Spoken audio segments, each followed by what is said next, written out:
Hello, everybody, and welcome to.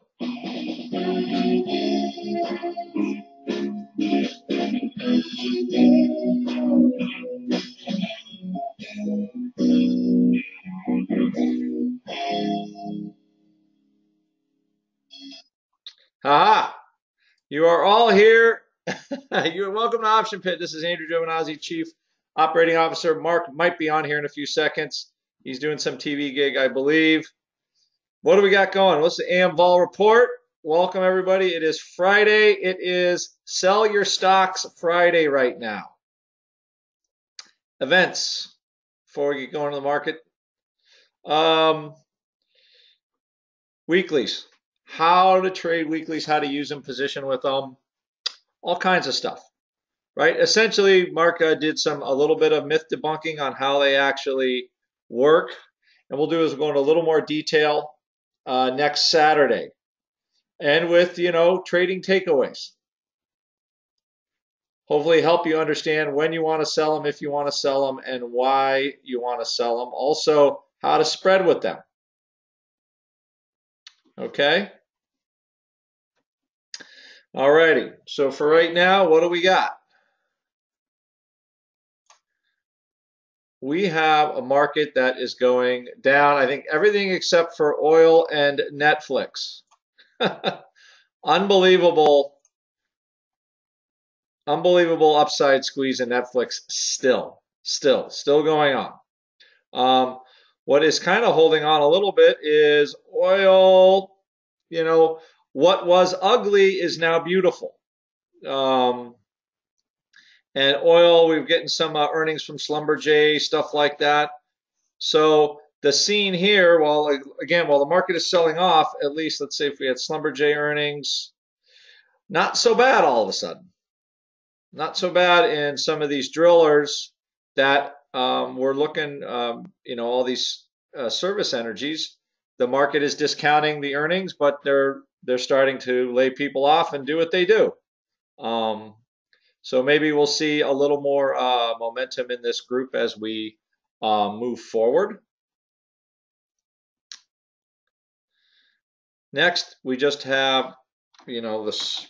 So basically, this is Greece and China. We look at some of the ETFs. The Chinese ETF FXI, which is kind of the big one, down, 4.5%. Pretty big move. So this market may be starting to cool. They're going to allow some short selling in China.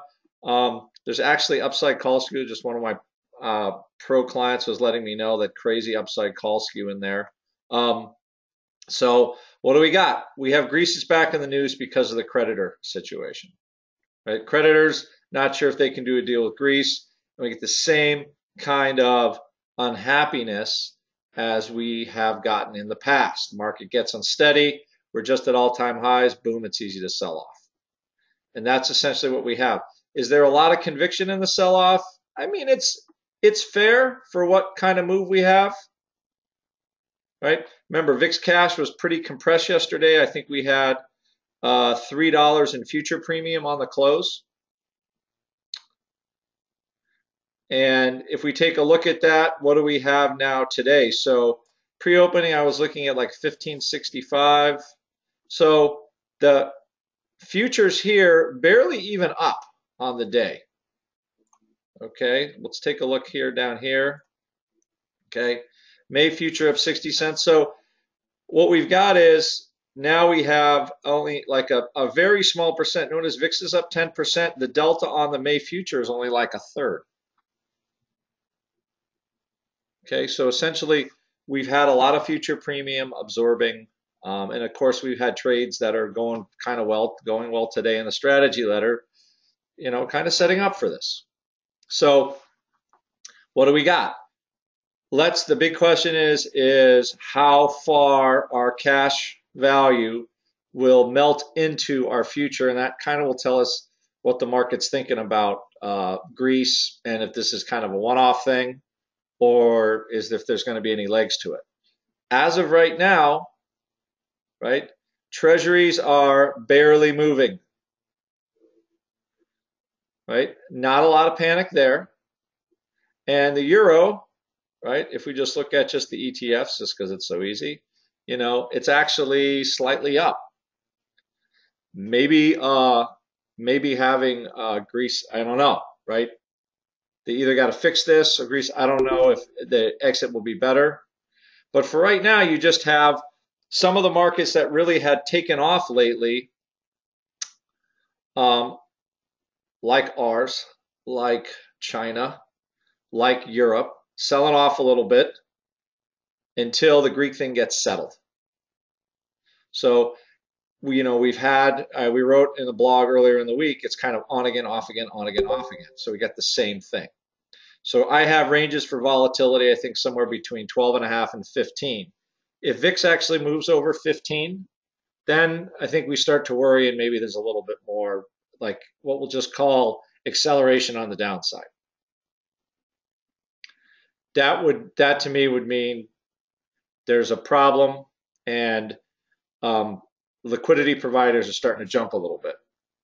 So one thing I will say here is take a look at, which is a nice feature on a live vol here. Okay, we go to the SPY and we'll go to a tick chart.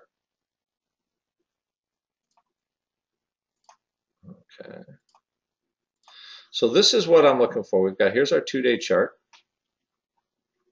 Notice, right, the near-term vol, April vol, right, that will be the last weekly bump or today's expiration. But what you want to do is, okay, take a look here at our May vol. Everything's bounced a little bit today. And what you want to see is, are we going to start seeing some gaps in volatility? Meaning, if we're going lower, if there's any legs to what's going on in Europe, if there's any legs to really what's going on in the sell-off in China, and we had that huge move, then you're going to start seeing short-term gaps in vol. That is what I would take as a sign that maybe things could get a little worse if we start seeing some vol gaps. Now we have the opening gap, which is normal, but intraday, if these lines start pointing up and we actually have a little bit of acceleration of volatility, then I'll start thinking maybe there's a little bit more to this. It's not just kind of the one-day sell-off and then bounce back up again, right? So let's see if we can see that. If we do see that, then we're kind of getting out of the way. Okay, but for right now, the earnings picture here is good. Let's see. And Netflix has given back a little of its gains, but still pretty much of a monster right now. Again, treasuries, look for that. If we see anything like that, then then you can start to see that we have a little more downside ahead. Okay, but I think one of the first places you'll see it here is in the vol, and if we really can actually make a move to a more volatile state. We're just not there yet. All right, I'll see all of you in the chat. We might be able to unwind a couple of good trades today. That's about all I have for now. I will see most of you or many of you in the chat room. And again, thanks for popping into Option Pit today.